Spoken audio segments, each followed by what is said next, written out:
하느냐? 너희가 어찌 믿음이 없느냐? 주님께서 제자들에게 말씀하셨습니다. 우리 역시 인생을 살아가다 보면 이렇게 두려움에 휩싸일 때가 있는 것입니다. 그러나 두려움을 아무렇지도 않게 여기고 이길 수 있는 길이 있습니다. 오늘 말씀에서 우리가 그 답을 찾기 바랍니다. 오늘 본문은 우리가 아주 잘 알고 있는 말씀이 되겠습니다. 어느 날 예수님께서 제자들과 함께 배를 타시고 갈릴리 호수를 건너가게 되었습니다. 본문 35절에 보면 예수님께서 제자들에게 우리가 저편으로 건너가자라고 하셨습니다. 호수 반대편으로 건너가자고 하신 것으로 보아 물결이 낮고 안전한 호숫가로 가신 것이 아니라 물속이 깊은 호수 가운데로 배를 띄우신 것으로 우리가 짐작할 수 있습니다. 갈릴리 호수는 결코 작은 호수가 아니었습니다. 종종 바다라고 불리울 정도로 아주 넓은 호수입니다. 갈릴리 호수는 그리고 참으로 아름답고 마음을 평화롭게 해주는 호수입니다. 그리고 갈릴리 호수는 높은 산들로 둘러싸여 있습니다. 그러나 높은 산들로 둘러싸여 있기 때문에 이 갈릴리 호수에서는 종종 갑자기 거센 바람이 몰아치곤 합니다. 겨울에 우리가 큰 빌딩 주위에 가보면 유난히 찬바람이 거센 것과 같은 이치이겠습니다. 보통 아침이나 저녁보다는 오후에 부는 바람이 더 강해서 대개 고기잡이를 밤에 합니다. 그렇지만 어쩌다가 저녁 때 바람이 불 때는 훨씬 더 위험하다고 그렇게 말하고 있습니다. 오늘 본문이 전하는 사건도 역시 저녁 바람이 불며 일어났다고 볼 수 있습니다. 본문 첫머리에 보게 되면 그날 저물 때라고 기록이 되어 있습니다. 이때 상황은 참으로 위험천만한 것이었다고 보여집니다. 날은 저물어 가고 있습니다. 그런데 큰 강풍이 일어난 것입니다. 본문과 같은 누가복음 8장 24절에 보면 강풍이 호수를 내리쳤다고 그렇게 표현하고 있습니다. 강풍이 호수로 이렇게 내려치니까 자연히 바다에 큰 놀, 즉 사나운 큰 물결이 일어났습니다. 그러니 물결 따라 배가 몹시 흔들렸을 것입니다. 그리고 37절에 보면 물결이 배에 부딪혀 들어와 배에 가득하게 되었더라 했습니다. 그러니까 사람과 배도 함께 다 위태롭게 되었다는 것입니다. 그래서 제자들은 이제 죽었구나 생각하며 무서워했습니다. 그런데 놀라운 것이 있습니다. 그 강풍 노도와 그로 인해서 죽음의 위기 속에서 우리 예수님께서는 태연하게 잠들어 계신 것이었습니다. 제자들은 그래서 예수님을 깨우며 이렇게 말했습니다. 선생님, 지금 우리가 죽게 되었습니다. 어떻게 그렇게 태평스럽게 주무실 수가 있겠습니까? 우리 좀 살려주십시오 했습니다. 그러자 더 놀라운 일이 일어났습니다. 잠에서 깨어난 예수님께서 제자들에게 어찌하여 이렇게 무서워하느냐, 너희가 어찌 믿음이 없느냐고 말씀하시고는 곧 일어나서 바람과 바다를 꾸짖으시며 잠잠하라 고요하라 하시자 바람이 그치고 바다가 아주 잔잔해진 것입니다.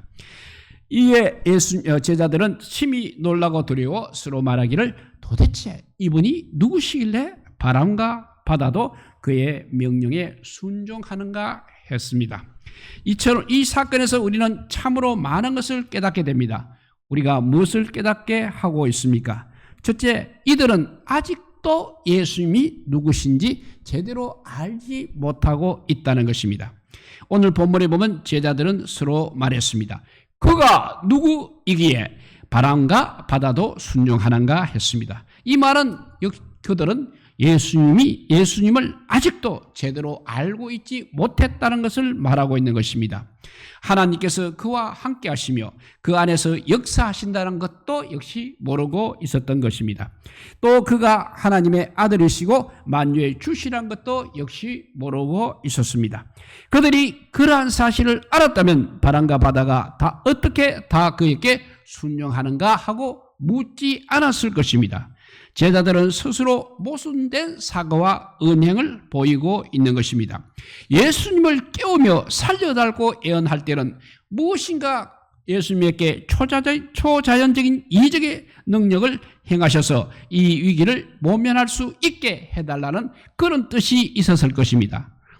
초자연적인 능력을 기대하지 않았더라면 예수님을 깨우며 야단 법석을 떨 필요가 없었을 것입니다. 바다와 배를 부리는 일에 관했으면 목수였던 예수님보다야 제자들이 더 전문가이고 더 노련한 백분이 아니었겠습니까? 그런데 막상 예수님께서 바람과 바다를 명하시며 잔잔하게 하시자 제자들은 저분이 무엇인데 바람과 바다도 다 순종하는가라고 했던 것입니다. 이것은 제자들에게 아직 예수님에 대한 바른 믿음이 없었음을 드러나 보여주는 것입니다. 믿음도 없으면서 그저 믿져야 본전이라는 식으로 예수님에게 신기한 어떤 것을 요구하고 있는 것입니다. 여기서 우리는 제자들을 향한 예수님의 질책을 이해할 수 있습니다. 어찌하여 이렇게 무서워하느냐? 너희가 어찌 믿음이 없느냐 했습니다. 그렇다면 예수님은 이 질책을 통해서 알 수 있는 믿음이라는 것은 또 어떤 것입니까? 1차적으로 무서워하지 않는 것이 믿음이라 할 수 있습니다. 아무리 우리의 생명을 위협하는 위기 상황 속에서도 두려워하지 않을 수 있는 것이 믿음인 것입니다. 예수님과 함께 한다는 사실만으로 우리는 모든 위험으로부터, 모든 염려로부터 자유스러울 수 있는 믿음인 것입니다. 주님께 그러니까 모든 걱정, 근심 다 맡기는 믿음인 것입니다. 극심한 상황 속에서도 태평할 수 있는 믿음인 것입니다. 온갖 불안과 공포 속에서도 두려워하지 않는 믿음인 것입니다. 그런데 그런 믿음을 가지려면 우리는 어떻게 해야 하겠습니까? 바로 예수님을 바로 알아야 한다는 사실입니다. 이 사건 속에서 예수님은 어떤 분으로 나타나 계십니까? 예수님께서는 바람과 파도 등 자연에 대해서 항상 주권자이심을 우리는 볼 수 있습니다. 바람과 파도를 꾸짖으시고 잔잔케 하신 것은 만유에 대한 그의 주권과 그의 위엄을 여실히 나타내고 있는 것입니다. 그뿐 아니라 강풍 노도 속에서도 예수님께서는 태연히 잠들고 계셨다는 사실 또한 이 세상과 역사의 주인이 자연이 아니라 주님이시라는 것을 극적으로 보여주고 있는 것입니다. 이렇게 제자들은 아직 예수님이 누군지 제대로 알지 못하고 있다는 것을 보여주었습니다. 두 번째는 주님의 뜻을 따를 때는 항상 이렇게 어려움도 있다는 사실입니다. 사실 제자들이 어려움을 당하게 된 것은 이렇게 주님의 말씀을 따르다가 당하게 된 것입니다. 본문 35절에 예수님께서 제자들에게 이렇게 말씀하십니다. 우리가 저편으로 건너가자고 하셨습니다. 호수를 건너가지 않았다면 이 어려움도 당하지 않았을 것입니다. 그러나 주님의 말씀을 따라 호수를 건너가다가 그만 이런 어려움을 당하게 되었던 것입니다. 이들이 예수님과 배를 함께 또 타지 않았더라면 강풍노도의 생명을 잃어버릴 뻔하지도 않았을 것입니다. 그러니까 예수님을 쫓는 제자들에게는 항상 이런 재난과 위험이 뒤따를 수 있음을 보여주고 있는 것입니다. 그러나 그 재난과 위험을 무릅쓰고 예수님을 쫓는 것이 또 제자도임을 우리에게 가르쳐주고 있는 것입니다. 제자들이란 물에서나 어디서든지 주님을 쫓는 사람들입니다. 고난이 와도 주님을 따라야 함을 보여주고 있는 것입니다. 사랑하는 성도 여러분, 우리가 주님을 따르다 보면 이런 어려움에 직면하기도 하는 것입니다. 그러나 주님께서는 어려움을 당한 우리를 그대로 두시지 않는다는 사실도 알아야 하겠습니다. 반드시 위기에 빠진 우리들을 구원해 주시는 분이십니다. 이렇게 제자들은 아직 예수님이 누구신지 제대로 알지 못하고 있었습니다. 두 번째는 주님의 뜻을 따르는 때는 이렇게 어려움도 있다는 사실을 우리에게 깨닫게 해줍니다. 세 번째는 위기를 당했을 때 기도로 주님을 깨워야 하는 것입니다. 주님을 따르는 제자들이 위기를 당했을 때 어떻게 해야 하는 것입니까? 우리가 할 일은 두 가지인 것입니다. 첫째는 주님을 믿는 것입니다. 두 번째는 주님을 깨우는 것입니다. 그러면 주님을 어떻게 깨워야 합니까? 기도로 깨워야 하는 것입니다. 주님은 우리 기도로 깨어나십니다. 즉 이 말은 우리가 기도할 때 비로소 주님께서 일을 하신다는 말씀입니다. 평상시에는 하나님이 가만히 계신 것 같습니다. 마치 주무시는 것 같습니다. 그런데 우리가 기도할 때 하나님께서는 일하시는 것입니다. 제자들이 주님을 깨우자 주님은 즉시 깨셔서 바다와 바람을 잔잔하게 하셨습니다. 이렇게 주님을 깨우시기 바랍니다. 인생의 위기를 당했을 때 기도로 주님을 부르시기 바랍니다. 그래서 누구든지 주의 이름을 부르는 자는 구원을 얻으리라고 하였습니다. 다시 한번 또 말하면 제자들은 아직 예수님이 누구신지 제대로 알고 있지 못하고 있었습니다. 두 번째는 주님의 뜻을 따를 때 어려움도 있다는 사실입니다. 세 번째는 위기를 당했을 때 기도로 주님을 깨워야 한다는 것입니다. 네 번째는 주님이 함께 하시면 아무 걱정이 없다는 것입니다. 38절에 보면 예수님께서는 고물에서 베개를 베고 주무시더니 라고 했습니다. 예수님은 큰 물결이 치는 배 끝에서 그냥 주무시고 계셨습니다. 파도로 흔들거리는 배 끝에서도 아무렇지도 않는 듯이 잠을 잘 주무시고 계셨습니다. 어떻게 이런 일이 있을 수 있는 것입니까? 이는 예수님이 다름 아닌 우주의 주인이시기 때문입니다. 예수님께서는 제자들에게 이렇게 말씀하셨습니다.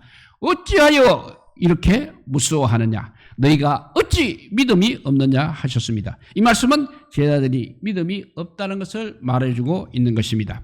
전능하신 예수님, 우리의 구세주 예수님이 우리와 함께 하시면 아무 걱정할 것이 없다는 것입니다. 언제 어디에 있든지 걱정할 것이 없다는 것입니다.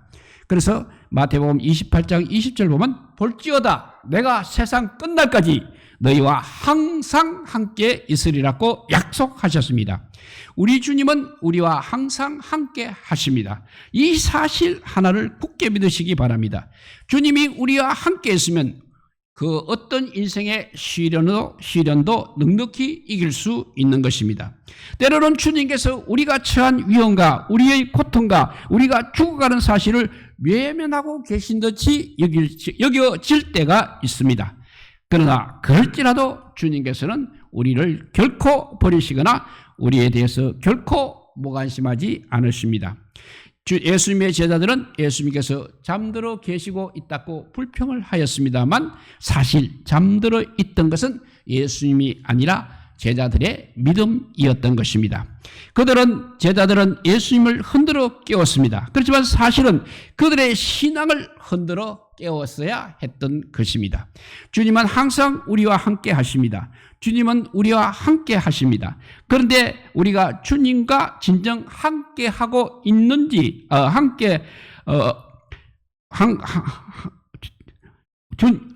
주님은 항상 우리를 돌보고 계십니다. 그런데 우리가 주님과 진정 함께 하지 못하는 것이 아닌지 먼저 우리가 돌아보아야 하겠습니다. 주님은 항상 우리를 돌보고 계십니다. 주님은 항상 우리를 돌보고 계시는데 우리가 주님을 바라보지 않고 살고 있는 것이 아닌지를 먼저 살펴보아야 하는 것입니다. 허구한 날 영적으로 우리가 깊이 잠들어 있으면서도 잠꼬대 하듯 주여 주여 하며 주님은 흔들어 깨우려고 하지 마시고 우리의 믿음부터 먼저 흔들어 깨워야 하겠습니다. 주님이 이렇게 말씀하십니다. 어찌하여 이렇게 무서워하느냐? 너희가 어찌 믿음이 없느냐 하셨습니다. 바람과 바다를 잠재우신 주님께서는 우리 마음 안에 일고 있는 온갖 두려움과 염려와 공포심을 잠재워 주실 수 있는 분이십니다. 전능하신 구세주 예수님이 우리와 함께 있음을 믿으시기 바랍니다.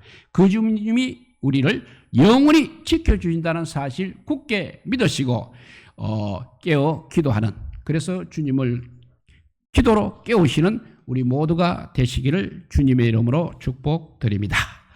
기도하겠습니다. 사랑의 하나님 감사합니다. 잠자고 있는 것은 주님이 아니라 우리인데도 불구하고 잠자는 신앙을 가지고 이때까지 왔음을 고백하지 않을 수 없습니다. 이제 아버지여 밤낮 부르짖어 기도함으로써 주님이 깨셔서 우리를 인도하여 주시옵소서. 그래서 주님의 인도하심을 받는 우리들은 세상에 걱정 근심이 할 것이 하나도 없다고 했습니다. 어찌하여 두려워하느냐, 그 말씀을 듣기 전에 우리가 주님이 우리와 함께 하신다는 이 귀한 믿음, 아버지여, 우리가 늘 기억하게 하여 주시고 어려울 때마다 주님을 만나는 저희들 되게 하여 주시고 주님께서 우리의 그 모든 고난과 어려움을 이겨내는 능력과 지혜를 주신다는 것을 깨닫게 하여 주시옵소서. 그래서 앞으로 사는 날 동안 세상과 사람을 의지하지 않고 주님을 의지하는 저희들 되게 하여 주시고 그 믿음이 성장하여서 많은 사람들에게도 이 아버지여 귀한 복음 전할 수 있게 하여 주시고 증거할 수 있는 정인의 삶을 살아가는 우리 모든 성도들 되게 하여 주시기를 간절히 빌고 원하오며 우리 구주 예수 그리스도 이름으로 기도드리옵나이다. 아멘.